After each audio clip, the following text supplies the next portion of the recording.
Fala pessoal, tudo bem? Começando aqui mais um podcast Vem Acréscimo, também com os bastidores também, então a gente está em live e na gravação. Hoje, não, como sempre, não sou eu que vou passar o resumo, eles que vão passar o resumo deles, como é que são os times, essas coisas. Mas eu aproveitando já uma chamada já para live e também para você que está começando. Se inscreva no nosso canal no YouTube, se está acompanhando a gente pelo YouTube, esse podcast é live obviamente. Se inscreva no nosso canal, dê o like, ativa o sininho para não perder nenhuma notificação do nosso canal. E pro Spotify é legal. Pro podcast, siga a gente no Spotify, Anchor, Breaker, Google Podcast, dentre tantos outros. Acesse nosso site, venacréscimo.wordpress.com. Acesse nosso Instagram também, podcast Venacréscimo. E também com o mesmo nome, também estamos no Kawaii, a forma que você preferir chamar. Podcast Vem Acréscimo, que lá a gente coloca gols, bobeiras e um monte de outras coisas. Então, como sempre, Vini, você que já estava comigo na live, como é que você tá? Tudo bem? Para começar mais esse programa e o seu resumo dos times que você cobre. Salve artistas, futeboleiros e damas, tudo bom com vocês? Meu resumo, Luiz, é um resumo mais ou menos assim, meio a meio. Eu tô meio feliz, meio triste, mas tudo que eu posso resumir é que o Corinthians empatou com o América num jogaço, onde o goleiro pegou tudo. E também fala do Santos que empatou fora de casa contra o Ceará, que teve um pênalti bizonho do Marinho, mas isso é assunto para depois, porque é sinal de alerta na Baixada Santista. Bom, sem mais delongas, vou chamar agora o nosso cabelinho do programa, daquela pessoa que cobre o Palmeiras e o São Paulo, mas que ultimamente tá aí cambaleando, ajeitando o cabelo e tudo, arrumando o sinal da internet. Fala aí, papai Smurf do Vem Acréscimo, como é que vai? Oi, amigo, tudo bem? Boa, Luiz, boa noite. Então, gente, falar do Palmeiras. Palmeiras fez a lição de casa por jogar fora de casa, ganhando da Chapecoense. E o São Paulo, que veio de uma eliminação da Copa do Brasil, fez a redenção, fez a lição de casa, ganhou do Atlético Goianiense. E assim vamos para mais um podcast. Contigo, Luiz. Não, tá. Papai Smurf é maravilhoso, tá? Mais pra eu ser Papai Smurf por causa da barba do que por causa do Victor, né? Mas eu entendi a piada por causa da camisa. Mas tudo bem. Ele tá de azul, então ele é o papai Smurf. Não, então tá de boa. Então, bora lá, vamos começar. Vini, você começa comigo. Vamos começar falando do Timão, vamos falar de Corinthians, que tem bastante coisa também pra poder falar. Então, bora lá. Possível, enfim, de uma certa forma também nós trabalhamos sempre com todo o elenco, com todos os atletas, não estamos ali envolvidos em quando e que momento os atletas que vieram qualificar o nosso grupo possam ou não jogar juntos. Nós vamos montando a equipe dia a dia, cada um vem de um processo, e não houve essa possibilidade nesse momento. O último jogo fora de casa com o Atlético Goianiense, houve um desconforto ali com o Renato, ele não viajou, ficou. Preservamos o atleta, ele construiu mais uma semana de trabalho muito boa e teve presente conosco aqui, e já nos ajudou bastante na segunda parte também, por esse motivo. Os outros três estavam em campo, mas a gente não se atém realmente a isso. A gente busca fazer o melhor para o grupo e crescer esses atletas com muita calma. Então, começando aqui, falando do Corinthians, já passou a entrevista do Silvinho para você que está acompanhando o podcast, você que está vendo a live, depois escuta lá para saber qual foi o recorte que a gente colocou do Silvinho. E Vini, antes de mais nada, como é que foi a semana corintiana? Eita, Luiz, a semana do Corinthians foi daquelas onde o time treinou para empatar como sempre. Mas o que vos acontece é o seguinte: o Corinthians enfrentou o América Mineiro em Itaquera.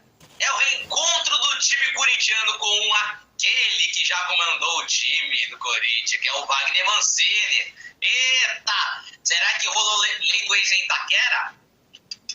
Nada disso.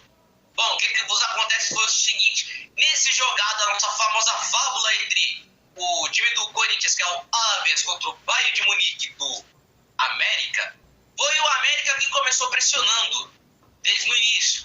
Fez um gol com 6 minutos de jogo com Marlon, depois de uma jogada de Mauro Zarate, ex-Racing. ex-Haas. Mas 1-0, todo mundo esperava que o Corinthians não iria reagir, porque contra esses times o Corinthians geralmente não conseguia reagir de jeito nenhum. Mas nos lances seguintes, quer dizer, nem deu 10 minutos depois do gol do América, jogada de Gabriel Pereira que tocou para o William, Roger Guedes tentou o chute, Matheus Cavicchioli defendeu, o Jô também tentou, mas não conseguiu porque é aposentado, mas o Jô rolou pro Juliano, que finalmente marcou o seu primeiro gol com a camisa do Corinthians. Juliano, que comemorou, ajoelhou, deu graças a Deus que vai carregar o piano, é o time. Bom, aí terminou o primeiro tempo naquilo, né? Pô, tava sendo um jogaço do caramba, né? Porque era ataque contra defesa, eram os dois goleiros trabalhando, foi um bom jogo até de se assistir. Mas no segundo tempo, deu mais Corinthians do que o América. Quem trabalhou mais foi mais o goleiro do América do que o Cássio. Em muitas oportunidades era para ter sido 5-1 pro Corinthians se não fosse o Matheus Cavicchioli, se ele não tivesse inspirado. Ele defendeu cada bola, gente. Cada bola que o cara pegou, meu. Olha, deu raiva de assistir. Mas Cavicchioli pegando, botou o Corinthians na cova. Então, Cavicchioli cova aí, você já viu, né? Bom, 1-1. Corinthians continua estacionando em sexto, o América continua em 17º. Esse resultado ajudou São Paulo e Santos na parte de baixo da tabela. E agora o Corinthians, agora pela frente, vai ter um derby super, hiper importante que vai ser decisivo para o técnico Silvinho. Porque já rolou notícia que a diretoria deu aquele famoso respaldo, né? Mas quem é torcedor de verdade do Corinthians sabe que esse tipo de notícia não cola, porque a maioria dos torcedores já viram esse filme pelo menos uma vez. Porque quando falam que tem o respaldo, significa que no próximo jogo o cara vai ser demitido. Não tem como isso. Mas é contigo, Luiz. Antes de a gente falar do Silvinho, que eu também quero falar dele devido às muitas críticas nas redes sociais, eu queria que você falasse do William, a estreia do William, que foi muito aguardada, que não vou dizer que foi retardada, porque parece que é o termo de que tem problema mental, mas foi atrasada devido ao problema de estar na Inglaterra, Covid, Anvisa, essas coisas, e finalmente estreou contra o América Mineiro. Então, o que dá para dizer desses primeiros jogos, desses primeiros minutos de William voltando a atuar com a camisa do Corinthians? Dá para se entender uma coisa, que o William, na sua reestreia pelo Corinthians, ele tá ainda pegando o ritmo de jogo. A gente pode ver que o William, ele pode ter acertado os passes, conseguiu fazer, ele participou da jogada do gol, no cruzamento dele pro Roger Guedes para tentar finalizar, para depois a bola sobrar pro Jô, depois do Juliano. Mas a gente consegue ver que o William ainda tá fora de forma ainda. É claro que no lance do gol do América, era pro William estar marcando o jogador do América, que é o Marlon. Mas ele ainda não tá 100% no jogo. Mas o que se dá pra ver é que o William foi bem, pra falar a verdade, tava jogando bem. Mas por conta do desgaste de tudo e pelas alterações feitas pelo Silvinho, foi para preservar o jogador porque ele ainda não tá 100% fisicamente. Mas o que se deu pra ver foi o William fazendo uma boa reestreia, não errando passes, marcando. Mas em forma geral, o William ainda pode brilhar com a camisa do Corinthians, mesmo sendo o primeiro jogo ainda. E agora, quero que você fale do assunto justamente que você comentou quando falou da semana do Corinthians, que é do Silvinho. Foi muito criticado novamente, tá com uma campanha pífia dentro de casa, uma das piores nos últimos anos, e não consegue engrenar o time justamente quando a direção traz bons jogadores e coloca um quarteto no meio campo daquele que o Corinthians consegue colocar, meio campo / ataque. Então, o Silvinho vem sendo alvo de críticas justamente quando Mano Menezes deixou de ser técnico na Arábia. Será que isso tem alguma coisa a ver? Será que ele pode vir? Pode ser que de repente tenha alguma coisa com o Corinthians? O que dá para dizer da situação do Silvinho no comando corintiano? O que se dá para se dizer do Silvinho é que assim, muitos não acreditavam que o Silvinho poderia deixar o Corinthians entre os primeiros. Na época, o Silvinho foi contratado para tirar o time das zonas inferiores. Foi contratado para tirar o time perto do Z4. Mas agora, nessa virada de turno, a gente pode ver que o Corinthians agora tá brigando para ficar entre os primeiros, para jogar, vai para pré-Libertadores. É claro que o Silvinho, antes de ter os seus reforços, ele não estava tendo aquele rendimento das mais favoráveis. Mas o que se deu para ver, pelo retrospecto do Silvinho até agora, é a mesma coisa se a gente pegar o retrospecto do Corinthians no campeonato inteiro, né? Porque o Silvinho assumiu o Corinthians assim na primeira rodada do Brasileirão, sem botar as 2 partidas da Copa do Brasil, né? A gente pode ver que o Silvinho, até agora, não é que tá fazendo um trabalho muito, muito ruim, assim. Ele tá fazendo um trabalho mediano. O Silvinho, ele pode ser iniciante, mas, galera, o Silvinho, ele não é um Fábio Carille da vida, entendeu? O Fábio Carille, no seu primeiro ano de Corinthians, ele conquistou 2 títulos, assim. Mas já o Silvinho, ele tava fazendo estágio na UEFA pra ser técnico e tudo, teve licença pro e etc. E a diretoria do Corinthians resolveu contratá-lo exatamente para isso, porque o cara conhece o clube e para ele ter pelo menos a sua experiência dentro do seu clube formador, né? Porque só no Brasil, o Silvinho comandou o Corinthians, só no Brasil ele só jogou no Corinthians. Aí, quando ele saiu do Corinthians, ele passou por Arsenal, Barça, foi pro Manchester City, onde encerrou a carreira por lá. Mas agora a gente tá vendo que a sequência do Silvinho agora tá assim. É o primeiro jogo que ele já tá com o quarteto em mãos, assim. Ele tá com o William, Renato Augusto, Roger Guedes, ele está com o Juliano. É a primeira vez que ele tá comandando o quarteto. Mas, cara, só nesse jogo a gente viu que foi um embate épico contra o América. Foi um jogaço mesmo. Mas do que muitos se criticam é dessa sequência de empates. Tem gente que fala assim, era pro Corinthians ter ganhado algumas partidas e tal, era pra ter ganhado sim. Teve umas que falhou por um detalhe individual, ou porque o outro time foi traiçoeiro de ter conseguido furar o bloqueio da defesa, e também de alguns tropeços que acontecem no futebol, claro. Mas o Corinthians, vale ressaltar que o Corinthians faz uma melhor campanha como visitante do que mandante. Como mandante só tem 33% de aproveitamento. Tem gente que fica falando assim, o Silvinho não conhecia a casa do Corinthians, não sabia como é que era jogar na Arena Corinthians, é por isso que tá com esse aproveitamento péssimo.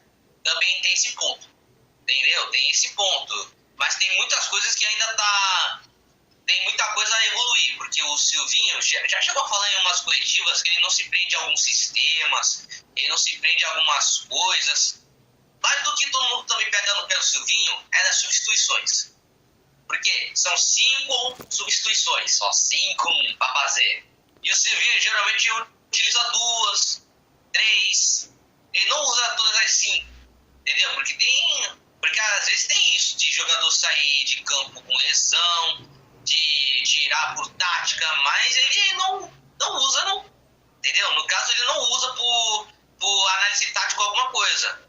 E o que a gente pode ver nesse trabalho do Silvinho é esse. É um trabalho mediano, entendeu? Mas tem muita coisa para melhorar ainda nesse time, entendeu? E para concluir, Luiz, esse é só o primeiro jogo do quarteto. Então, para ficar criticando o Silvinho com o quarteto já disponível, aí já acho meio exagerado ainda. Então, depois dessa análise praticamente do trabalho todo do Silvinho, o Vini já cantou qual é o próximo jogo do Corinthians. É contra o Palmeiras em casa, 7 horas da noite no sábado, pelo Campeonato Brasileiro. Vini, clássico é clássico e vice-versa. Eu amo essa frase porque não tem qualquer sentido. E o que dá para esperar desse quarteto corintiano que vai sair no seu segundo jogo? O Corinthians vai ter uma semana livre para poder treinar contra um Palmeiras que vai estar na Libertadores e muita gente coloca como talvez um dos favoritos, não só a conquista da Libertadores, mas também do Brasileiro. Então o que dá para esperar desse jogo? Bom, visando de um derby em Itaquera, o Palmeiras e o Corinthians estão vindo de uns momentos distintos, assim.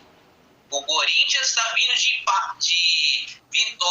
3 vitórias seguidas e de 3 empates seguidos, entendeu? A última derrota do Corinthians foi contra o Flamengo. Depois disso, só foi empatar com o Santos, depois vencer 3 partidas aí, que já esqueci mais.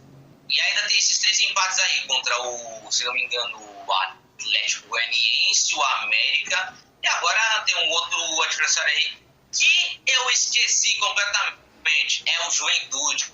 Agora lembrei, o Juventude. Já o Palmeiras tá com foco na Libertadores, né? Porque é nessa semana, se não me engano, e vai ter o jogo atrasado, depois vai ter o jogo de Libertadores, se não me engano, eu acho que é isso. E o Palmeiras provavelmente vai jogar com um time misto contra o Corinthians. Ou vai jogar com reservas, não tenho nem ideia. Mas o histórico do derby, de ambos os lados a respeito de técnico, sempre sobra para qualquer um dos dois. Porque é aquilo, o Palmeiras, ele vem num momento de que está restabelecendo o seu elenco, né? Tipo, voltou a vencer contra a Chape, que o Vitor vai comentar daqui a pouco. Mas, né, tem aquele mas, se o Palmeiras perder para o Atlético Mineiro nesse primeiro jogo aí da Liberta e perder para o Corinthians, meu irmão, é bem provável que a diretoria do Palmeiras demita o Abel depois do Clássico.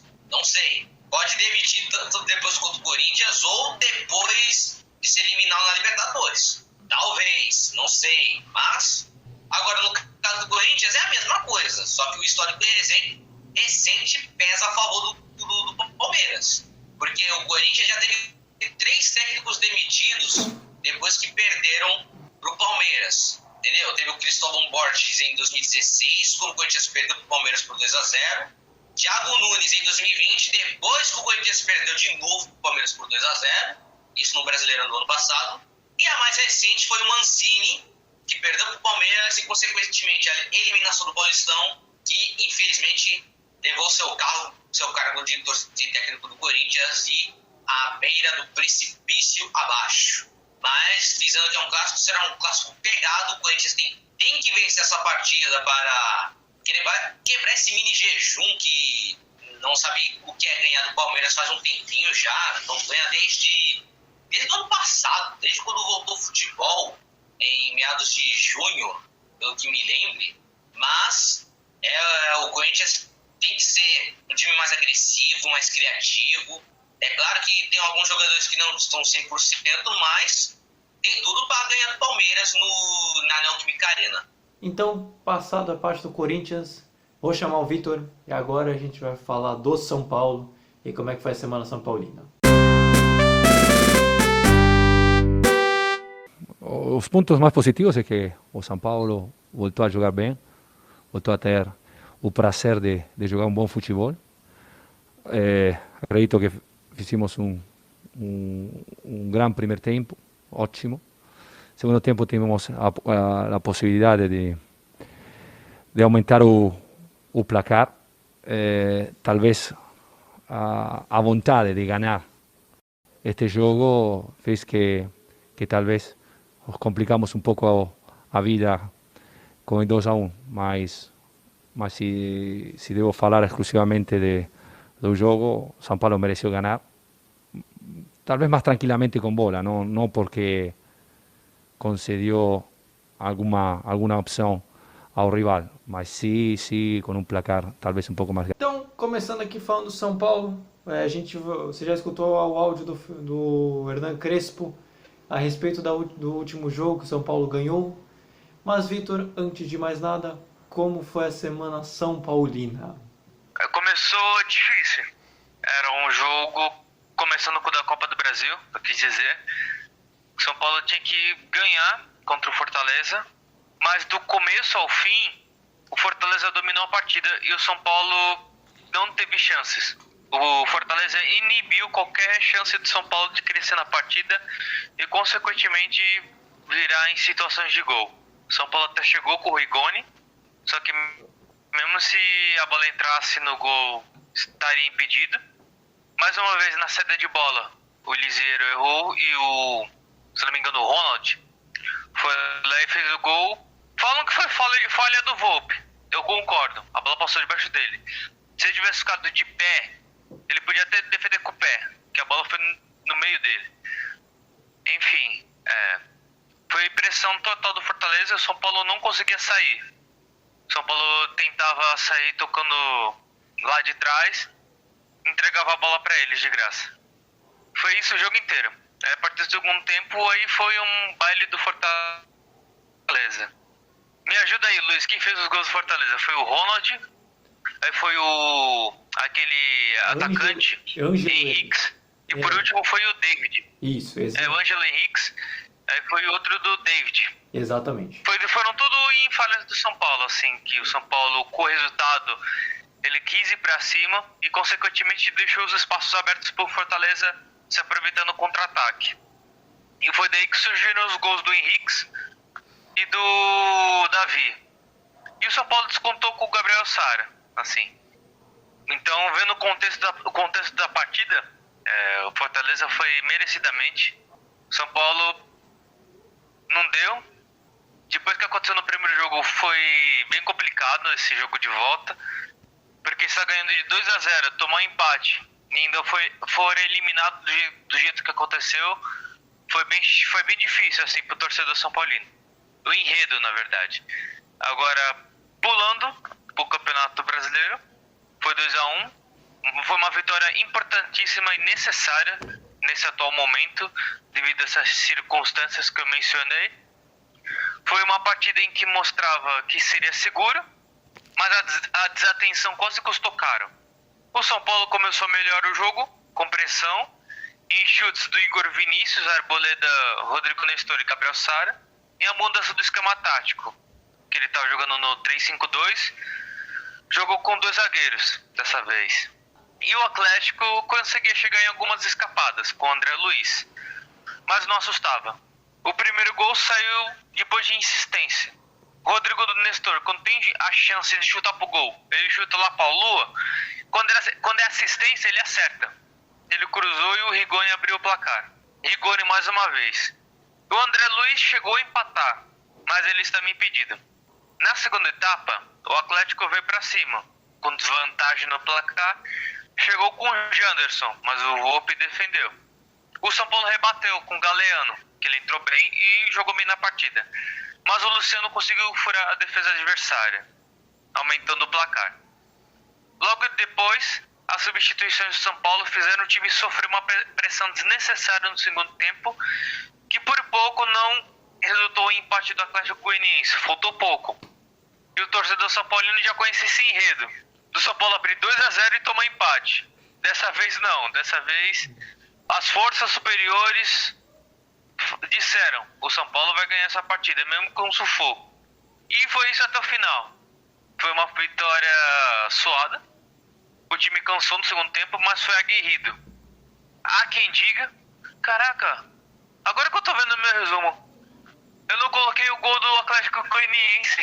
Caraca, enfim, foi gol do Fernandes, se eu não me engano, do Atlético Goianiense. Uma jogada do André Luiz, ex-Corinthians, ou é Corinthians, que ele pertence do Corinthians.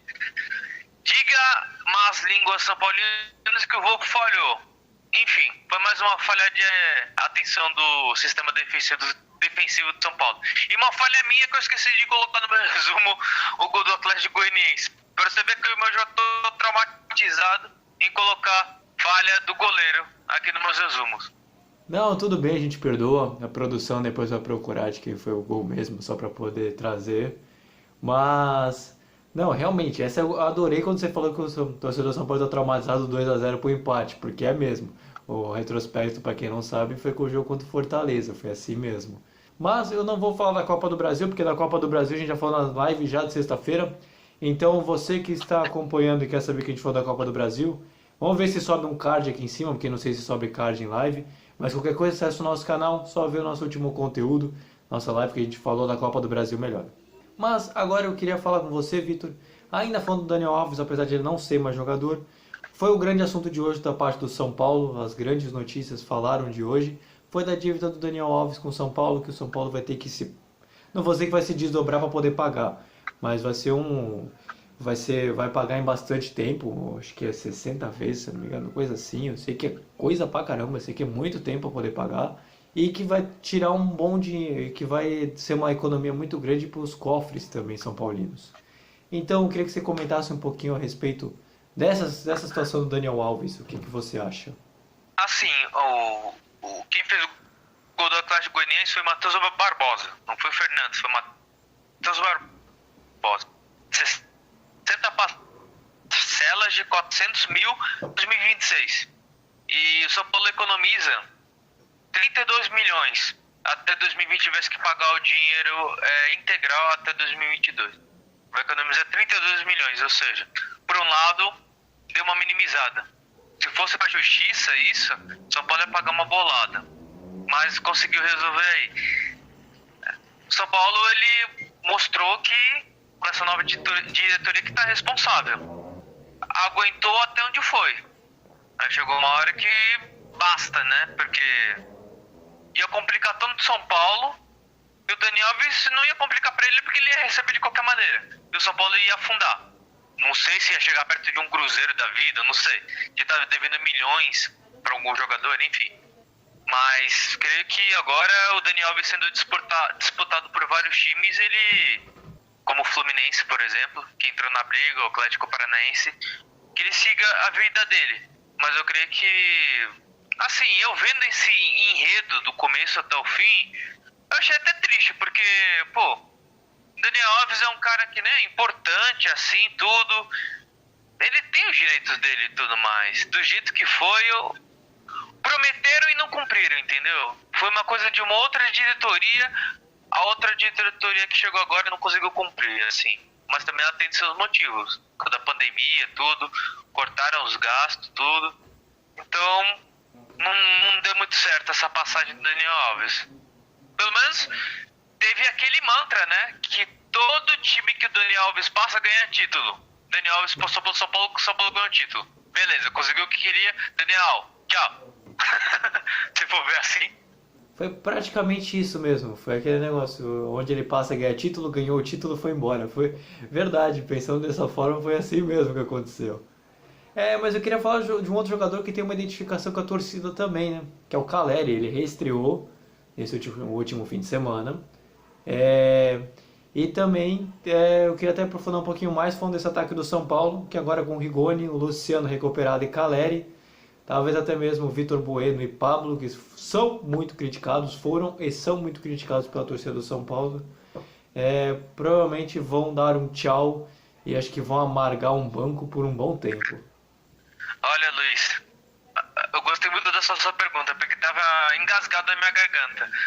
Os 15 minutos do Caleri ontem, ele fez mais que o Vitor Bueno e o Pablo no ano todo, até agora. Teve uma jogada que ele fez um pivô, ele fez a famosa parede e tomou a falta, tudo que o Pablo e o Vitor Bueno não conseguiam fazer. Que é uma das coisas que não só São Paulo, mas outros times gostam. Que assim, quando você tá apertado, joga a bola no seu centroavante, que ele faz o paredão, o pivô, ele só sofre uma falta. Ou seja, conseguiu que a bola chegasse no campo de ataque e dar uma respirada para defesa, vendo nesse contexto. Quando era o Pablo e Vitor Bueno, jogava a bola neles e voltava. Jogava a bola neles e voltava. Não tinha refresco. Não tinha um descanso para defesa. Então o Caleri, ele se movimentou bastante ontem. Ele fez uma jogada que se o Rigoni chegasse assim antes, o São Paulo poderia ter ampliado o placar em 3-1. Aí teve uma jogada que ele recebeu de cabeça, deu uma cabeçada assim, foi pro alto. Ele conseguiu ganhar na corrida do zagueiro e fez lá um passe lá. Ou seja, deu continuidade à jogada. Se fosse outro, ia dar uma cabeçada para cima, uma resvalada, e olhar para cima e abaixar a cabeça e voltar. Não, ele deu uma resvalada, tudo, olhou para cima e saiu correndo atrás da bola. E ainda conseguiu pegar a bola. Ou seja, essa gana, essa raça que todos nós, não só o torcedor de São Paulo, mas santista, corintiano, gosta de ver do seu time, do seu jogador. Então eu acredito que o Caleri, com o tempo assim, com a forma física, eu acho que ele vai ser bem importante pro São Paulo. Então agora, pra gente fechar do São Paulo, não aprofundar também, não esse áudio ficar muito longo, falar de um jogo que é duro, que é importante para o São Paulo também, que é contra o América Mineiro, quarta-feira, em casa, 8h30. É isso mesmo? Quarta-feira? Eu acho que eu anotei certo, né? Depois eu vou pedir. Isso. Não, eu anotei, não entendi nem minha letra, mas tudo bem. Pelo Campeonato Brasileiro. Então, Vitor, o que dá para falar desse jogo do São Paulo? O que dá para esperar desse jogo importante para o São Paulo ao longo da semana? Visto que o América também está mais ou menos na mesma zona, entre aspas, que o São Paulo hoje. Nesse contexto é muito importante a vitória. Se no domingo era necessário ganhar, esse também é necessário parte 2. Porque com essa vitória, se conseguir quarta-feira, o São Paulo dá uma ampliada na distância, né? Em relação ao rebaixamento. Porque tá todo muito junto.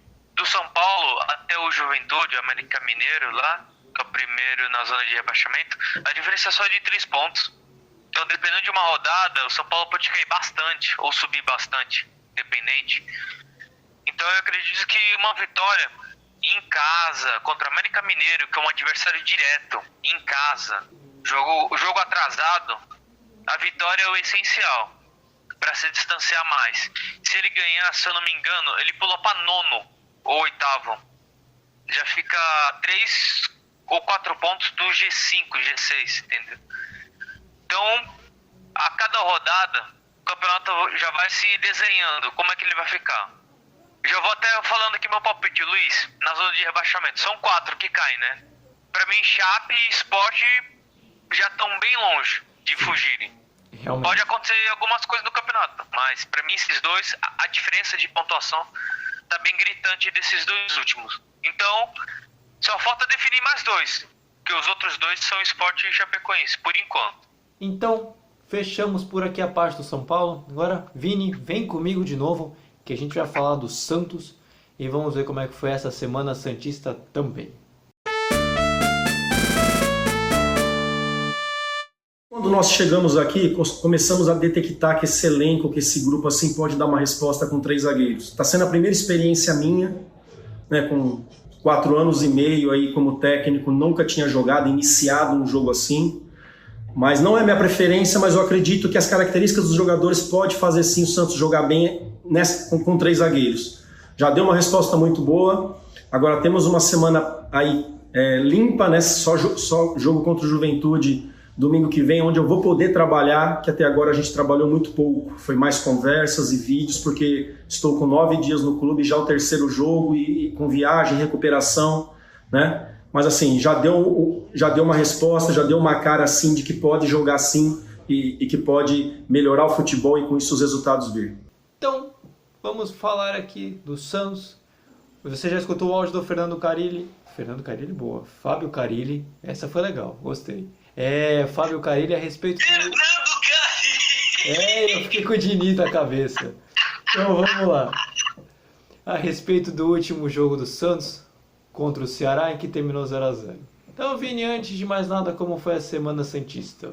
Pra gente começar falando. Tenso!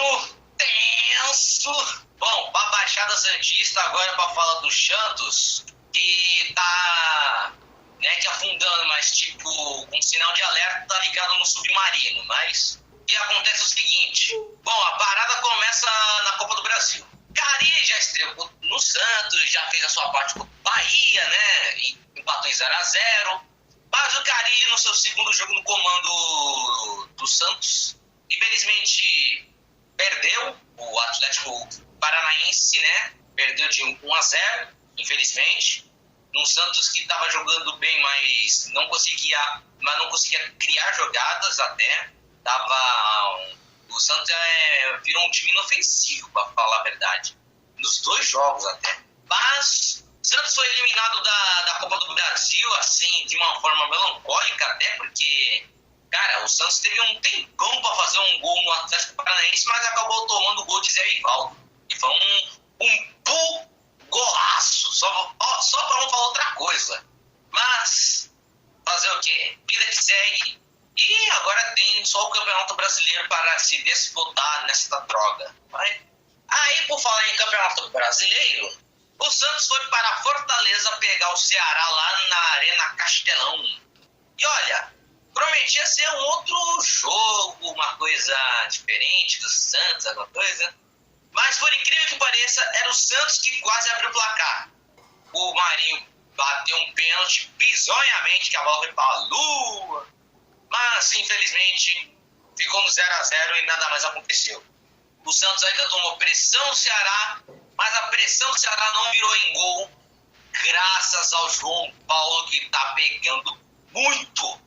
Se não fosse pelo João Paulo, o Santos já estaria em 18º, galera. Eu não tô zoando, não. Se não fosse pelo João Paulo, o Santos já estaria em 18º na tabela de classificação. Contigo, Luiz. Não, vamos falar da zica do time, né? Porque até então o Santos estava com oportunidades, assim, por mais que não estivesse bem no campeonato, nunca demonstrou muita coisa também para poder ganhar os jogos. E nesse agora contra o Ceará, o time fez até um bom primeiro tempo assim que foi melhor. E aí vem a parte da zica, né? Vem o pênalti que o Marinho quis, o Marinho pegou, vou bater, meteu na lua, escorregou, uma coisa assim, bizonha. E aí o Santos não teve mais nenhuma outra oportunidade. Dá pra dizer que já precisa jogar sal grosso em torno na Vila Belmiro para poder ver se de repente melhora essa situação? Luiz, eu não chego a demonstrar pra todo mundo que eu sou uma pessoa supersticiosa, assim, a crer nesse ponto de jogar sal grosso pra ver se melhora.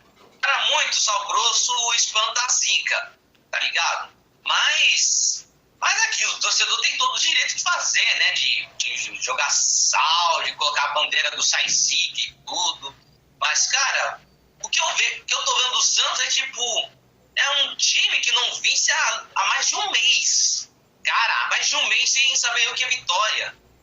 Tá ligado? E nas redes sociais, quantas vezes eu já recebi aquele meme da família que tá desesperada por uma vitória. A vitória do Santos. Entendeu? Quantas vezes eu não recebi essa imagem da vitória do Santos que está desaparecida há cerca de um mês. Meu Deus do céu. É claro que essa piada de pessoa desaparecida não é legal, porque, pô, existem inúmeras pessoas, literalmente o quê? 2% da população do Brasil, de algumas pessoas do Brasil que estão desaparecidas e tudo mais. Fazer essa piada na altura desse campeonato em plena pandemia, não acho nada agradável, mas enfim. Mas, cara, pelo amor de Deus, eu não tô aguentando mais chegar aqui no podcast só falar das desgraças do Santos, só porque o Santos não ganha. Mas, cara, o Santos, é claro que tá calmo e tudo, mas é aquilo, depois desse jogo contra o Ceará, é sinal de alerta ligado, entendeu? É sinal de alerta ligado. Alguns dos principais nomes do Santos, como por exemplo o Carlos Sanches, pode ter retornado nessa temporada depois de conviver com uma lesão no joelho, mas é aquilo. Já passou da hora dele brilhar também, né? Já passou da hora dele jogar bola também, entendeu? Porque o Carlos Sanches, ele foi fundamental em 2018, quando o Santos estava na pindaíba também, entendeu? Agora só falta a estrela dele brilhar de novo. Mas agora, fazer o quê? Com a equipe sem dinheiro, agora sem podendo mais contratar, e tem que vai ter que sobreviver com essa equipe até o final do ano, vai ser um sofrimento só, hein? Não sei não, hein? Mas os torcedores santistas aqui, fiquem tranquilos que o Santos não vai cair. Não vai cair. Porque, cara, o Santos, na minha opinião, vai parar em 13º. Vai terminar o campeonato aí, nessa posição, em 13º ou 14º, por aí. Porque se terminar em 16º, aí eu tô de sacanagem com vocês. Aí, tudo bem. Vamos ver daqui pra frente que o campeonato tem pra reservar, mas vamos ver se de repente fica com essa zica até o fim do torneio. Mas eu queria falar de você, já que você falou que não quer falar só de zica pro Santos, vamos falar pelo menos de uma coisa que é relativamente interessante, que é que o Carille está conseguindo, você que já cobre o Corinthians poderia até dizer, o Carille já de certa forma já arrumou o time defensivamente. Já se vê, principalmente o jogo contra o Ceará, que o Santos com 3 zagueiros foi muito bem, defensivamente falando. Por mais que o ataque também tenha seus méritos, o ataque adversário, no geral o trio de defesa foi bem. Então pode-se dizer que o Santos talvez vai passar menos sufoco do que passava com o Diniz, já que agora tem um técnico que sabe arrumar a defesa. Pelo menos não deixa de ser um ponto positivo. É um ponto positivo, né? Conseguiu arrumar a defesa. Agora o desafio do Carille é arrumar o ataque, né? Porque o Santos só tá podendo com o Batistão, tem o Pirani, Zanocelo, que é meio campista, mas ele só vive no banco. O Gari tá optando por colocar o Ângelo no segundo tempo para ele ganhar experiência, minutagem, tudo. É claro que o moleque tem 16 anos, mas eles não podem já sair queimando o moleque, tudo. Mas, cara, complicado as coisas. Às vezes é complicado de ficar falando, porque, só foi as principais peças do Santos saírem do time.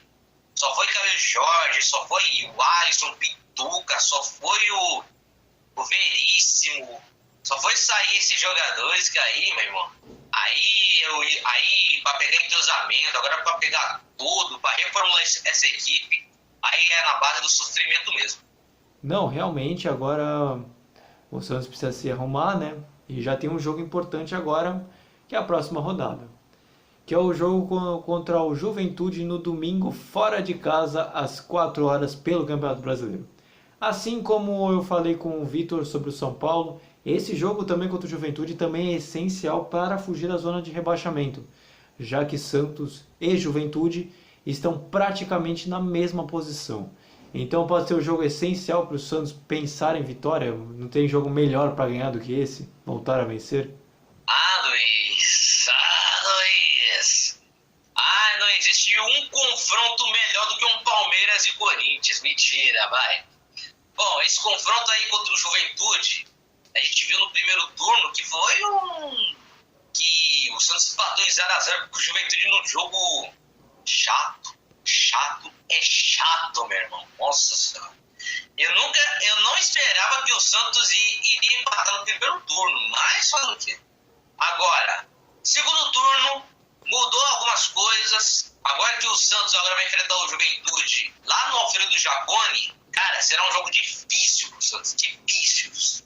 É claro que quando o São Paulo e o Palmeiras passaram por lá, no Jaconi, o Palmeiras teve mais facilidade, né, porque naquela época estava em alta e tudo, começou bem no Brasileiro. Já o São Paulo aqui tá cambaleando também, mas conseguiu um empate fora de casa, aquele 1x1 contra o Juventude. Agora, contra o Santos, o Juventude também não tá aquelas coisas também. O Juventude também, por incrível que pareça, só tá montando sua equipe agora, literalmente. Passou o primeiro turno do Brasileirão inteiro só montando sua equipe, com contratações, se movimentando no campeonato. Eu vi que o Juventude havia contratado o Quinteiro até um mês atrás aí, o Quinteiro, que era o zagueiro do Fortaleza, galera. Acreditem se quiser. E agora? Bom, o Santos precisa agora usar o seu coletivo, usar a cabeça e ter em mente que nem tudo é impossível para escapar do rebaixamento. Porque é aquilo. Depois, vou até olhar aqui na minha tabelinha, que é o seguinte, porque o Santos pega o Juventude e depois o Fluminense. Aí depois tem um clássico contra o São Paulo.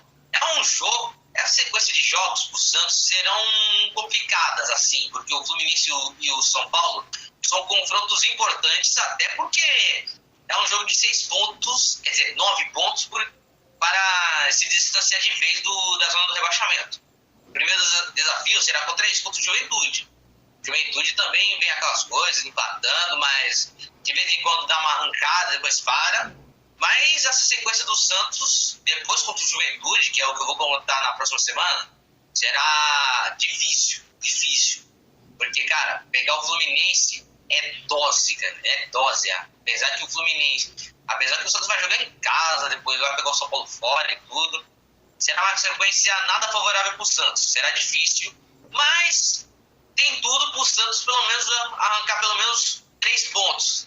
Uns 3 empates, sei lá, pelo menos uma vitória e 2 derrotas também. E assim por diante. Vou deixar os torcedores santistas dormir em paz, pelo menos, depois dessas rodadas. Então, a gente fecha aqui a parte do Santos. E agora eu vou chamar o Vitor, que agora a gente vai falar do último e não menos importante time, que é o Palmeiras.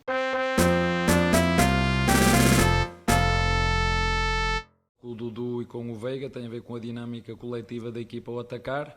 Nós analisamos os nossos adversários e vemos se jogam com 2 volantes paralelos e um meia atacante na frente, ou se jogam ao contrário, com um volante só e com dois meias atacantes. Portanto, Para mim o futebol é tempo e espaço, e é isso que eu procuro dizer aos meus jogadores. Há jogos em que o Veiga e o Scarpa ou o William ou o Dudu podem jogar um bocadinho mais fechados, como podem jogar um bocadinho mais abertos, mas portanto eu não queria estar aqui muito a falar sobre isso, porque senão estou-vos a dizer qual é a estratégia de jogo, mas para aqueles que gostam de futebol, o que nós usamos em Portugal ou na Europa foi meter os jogadores a jogar no lado cego do volante, por ter jogadores a jogar no lado cego do volante, como era só um, se for dois, nós temos que jogar de uma maneira.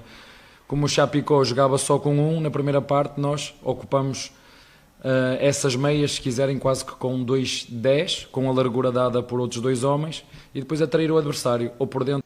E agora para falar do Palmeiras, você já escutou o áudio da Abel Ferreira, falando do último jogo do Palmeiras. E, Vitor, antes de mais nada, como foi a semana palmeirense? Porque depois tem assunto importante também. Chapecoense 0, Palmeiras 2. Foi uma partida segura que mostrou as ambições dos times para o restante do campeonato. Palmeiras dominou a partida e a Chapecoense em poucos lances assustava. Velocidade e trocas de passes eram os jeitos que o Palmeiras conseguia infiltrar na defesa adversária. Com Dudu e Rafael Veiga comandando o time, Veiga abriu o placar após passe de Wesley. Logo após, Palmeiras ainda foi ameaçando. O goleiro da Chape fez belas defesas, impedindo a ampliação do placar, mas não conseguiu impedir o segundo gol com Luiz Adriano. Na segunda etapa, a Chape voltou melhor, mas sem alguma oportunidade que assustasse. E o Palmeiras abaixou as linhas de marcação. Ele ficou até com linha de 3 zagueiros, para dar aquela variada no esquema, visando já o jogo contra o Atlético Mineiro. Mas, voltando aqui, que ele baixou as linhas de marcação, mas nos momentos em que ele chegava, assustava mais, só que não concluía gol. Então, foi uma partida sem riscos, mostrou muito o que vai ser daqui para frente os times no campeonato, que vai ser a Chapecoense tentando sair da lanterna e o Palmeiras forte brigando pelo título brasileiro. Então, seguindo aqui, Vitor, apesar de não estar aparecendo uma imagem, agora sim, agora eu tô me vendo. Focar na Libertadores, né? O foco agora do Palmeiras é Libertadores. Vai enfrentar o Atlético Mineiro por esse jogo importantíssimo, que muitos podem até dizer que pode ser uma final antecipada também, não é nenhum problema dizer isso. E que agora vai ser 2 times da elite do futebol nacional que vão disputar para ver quem vai pegar o Flamengo, para saber quem vai chegar na final para enfrentar Flamengo ou Barcelona de Guayaquil. Então, o que o Palmeiras de repente precisa fazer? Que depois pode até comentar um pouco do jogo, apesar de que eu vou falar depois. Mas agora o Palmeiras vai jogar pensando na Libertadores como, de novo, o grande ídolo da temporada. É jogo de volta, Luiz. O Palmeiras ele vai ter que jogar muito, porque o Atlético Mineiro é um baita time, um grande elenco. O Atlético tem mais elenco que o Palmeiras, assim, questão de jogadores importantes. Hulk, Diego Costa, Nacho, vixe Maria. O Palmeiras é um time constante, bem compacto, tem feito os grandes resultados nas temporadas, está consolidado. Eu acredito que amanhã vai ser um belo jogo, uma bela partida. Espero que eles nos possam oferecer um grande jogo, um grande futebol, um bom placar assim. Um 4x4, 5x5 tá ótimo. Já teve esse jogo no Campeonato Brasileiro, no Mineirão, se eu não me engano foi 2x0 para o Atlético Mineiro. Só que naquele jogo foi diferente, porque foi aquele jogo daquela expulsão do Patrick de Paula, que ele escorregou, na verdade, não foi intencional, mas o árbitro expulsou ele. Então foi um jogo de defesa contra ataque. Ataque contra defesa, na verdade. Então, naquele jogo foi típico, assim, porque foi o Atlético com um jogador a mais em relação ao Palmeiras. Então, esse jogo, eu espero que seja bem animado. E o Palmeiras ele tem que tomar cuidado. O Atlético gosta de jogar no campo de ataque. Então a defesa do Palmeiras tem que estar bem postada, bem ligada e pronta para trombar com o Hulk. Isso já garante metade da vitória. Tromba com o Hulk que ele não vai. Mentira. Trombar com o Hulk e aguentar as porradas do Diego Costa também. Só aí já é meio caminho. É verdade. Não, mas agora falar do Palmeiras que tá firme no Campeonato Brasileiro, por causa que o Flamengo acabou bobeando, entre aspas, ao perder do Grêmio, né? Então, o Grêmio agora está com um jogo só a menos, assim como o Flamengo, e vai poder, com isso o Palmeiras, entre aspas, respira um pouco, né? Então eu queria falar um pouco que hoje o Palmeiras, dos três principais favoritos, vamos colocar assim, é o menos cotado, por incrível que pareça, para ganhar os dois títulos, né? O pessoal tá pondo mais fé no Atlético Mineiro e no Flamengo, tanto no Brasileiro quanto na Libertadores. E se você quiser comentar um pouquinho do Brasileiro, essas coisas, você acha que de repente o Palmeiras pode surpreender de certa forma e chegar longe? Porque até agora, estatística e torcida, o Palmeiras é o terceiro, bem longe dos outros dois. Luiz, o Palmeiras em relação ao Campeonato Brasileiro, ele tá fazendo a parte dele. Só que o Atlético tá disparando. Se eu não me engano, a diferença é de 6 pontos no Brasileiro. Então eu acredito que, assim, nesse momento o caminho mais curto pro Palmeiras, mais fácil, tá sendo a Libertadores. Mas aí vai ter que enfrentar o Atlético Mineiro. Assim, dependendo do que acontecer amanhã, vai se desenhando o que vai acontecer daqui pra frente. Eu creio que o Palmeiras vai forte nas duas frentes, no Brasileiro e na Libertadores. Mas o Atlético, por enquanto, tá sendo um time que tem algo a mais que o Palmeiras, que é a questão do elenco, da força. Só se o Atlético der alguma de cavalo paraguaio no Campeonato Brasileiro e o Palmeiras aproveita essa brecha. E o Flamengo que não se ajuda. Que assim, vendo por essas circunstâncias, o Flamengo tá lá em cima, o Grêmio tá lá embaixo, com a fase que o Grêmio tá passando. Perder pro Grêmio no Maracanã, do jeito que foi, tem que se lamentar pelo resultado, mas perder pro Grêmio no Maracanã não é aquele, caramba, que pena. Não, que o Grêmio é um forte time também, um time grande. Mas pelas circunstâncias do campeonato, o Flamengo também deu uma ajudada nesse quesito. Então agora, falando dos próximos jogos, o Palmeiras é o único, por acaso, que a gente vai citar que tem dois, que vai jogar, que é contra o Atlético Mineiro, a gente já falou, terça-feira, em casa, 9h30 da noite, pela Libertadores da América. E Vitor, agora é o clássico, né, derby de São Paulo, contra o Corinthians, fora de casa, 7 horas no sábado, pelo Brasileiro. Então, pelo lado do Palmeiras, o que esperar desse clássico importante, que pode deixar o Palmeiras brigando ainda lá em cima também, pelo Brasileiro, além de ganhar de um rival grande também, que é o Corinthians? Olha, eu não sei o que passa na cabeça desses dirigentes aí que tomam conta do calendário. Coloca um derby no meio de uma Libertadores. Palmeiras e Atlético Mineiro no meio, um derby, aí eu creio que depois seja o Atlético e Palmeiras na Libertadores. Eu creio que seja isso. Aí o Palmeiras é obrigado a quê? Jogar com o time titular as 3 partidas. Será que vai com o time misto contra o Corinthians? Duvido que não. Mesmo assim, o Palmeiras vai passar por 2 grandes testes, contra Atlético Mineiro e contra Corinthians. Se eu não me engano, me atualize aí, Luiz, é no Aliança ou na Neoquímica? Na Neoquímica, pelo que eu ouvi aqui. Neoquímica, tá certo. Vai ser uma partida em que o Palmeiras é favorito, mas o Corinthians com esses 4 grandes reforços também é favorito, mais ainda. Olha, não tem muito o que falar, Luiz, vai ser um grande jogo. Palmeiras, na Neoquímica Arena, costuma se dar bem. O Corinthians tá caminhando com o Silvinho, assim. Ainda não conseguiu deslanchar com os 4 reforços aí, com o sistema do Corinthians. E eu creio que quem ganhar essa partida vai se fortalecer muito mais pro restante da temporada. O Palmeiras, um exemplo, caso perca amanhã, estamos gravando na segunda-feira, meu pessoal, o podcast vai ser lançado no dia do jogo. Então por isso que eu tô falando amanhã, terça. Se o Palmeiras perder, ganhando do Corinthians, vai dar aquela motivada pro jogo de volta contra o Atlético. Se o Palmeiras ganhar amanhã, imagina pro clássico de Itaquera, ele vai com uma confiança enorme. Eu não sou psicólogo, mas é isso que eu presumo. Contigo, Luiz. Não, realmente, eu concordo com a sua análise, eu ia falar justamente isso. Se você não falasse, eu falava. Mas é realmente esse ponto de que um jogo, uma vitória contra o Atlético influencia contra o Corinthians e uma vitória do Corinthians, mesmo que tenha perdido o primeiro jogo, também pode influenciar para o segundo também. Então, fechando aqui o podcast e a live também. A gente agradece a você que nos viu, nos ouviu em mais esse podcast, mais essa gravação de bastidores. Isso é muito importante para nós. Agradecemos a todos que ouviram e nos ouviram. Se inscreva no nosso canal se estiver escutando pelo YouTube, tanto podcast e live, obviamente. Se inscreva no nosso canal, ative o sininho, comente se gostou. Veja nossos outros vídeos, é super legal para nós. Acesse nosso Instagram, podcast Vem Acréscimo, lá a gente coloca todos os prognósticos, umas bobeiras de vez em quando, e a gente cobre os times durante os jogos pelos stories.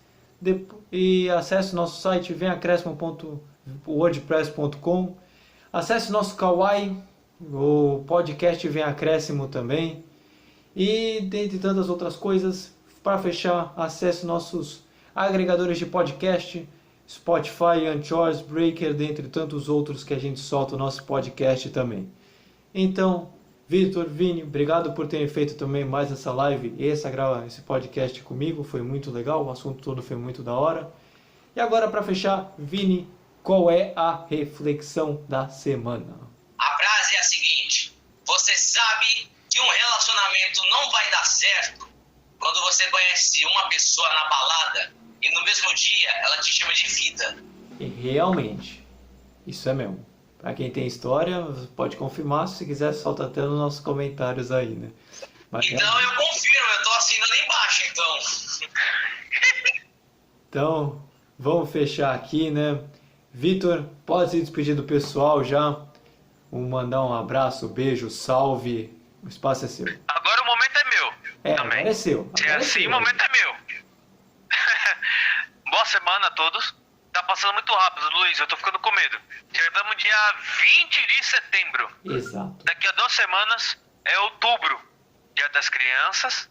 Presente. Nossa Senhora. É Nossa Senhora, né? Isso. É. Nossa Senhora, Dia das Crianças, Dia das Bruxas, Dia do Professor. Olha, outubro tem uns feriados aí que, pô, vai ajudar pra caramba alguém aí, né?